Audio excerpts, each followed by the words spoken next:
Hello and welcome back to my YouTube channel. My name is Steven from Simple Tech.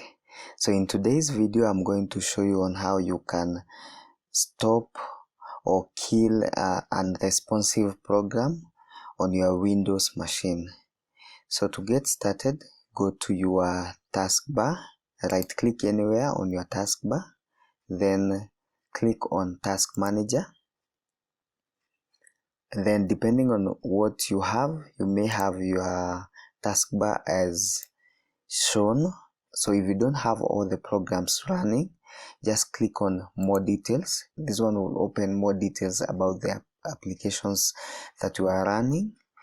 And let's say, for example, there's a program that is unresponsive and I'm unable to close it. All I need to do is I'll just click on the program itself. For example, let's say it's AnyDesk. I'll click on it, and then at the end of the task manager there is an end task. So just click on end task. The program will automatically be closed and you will not have that issue again.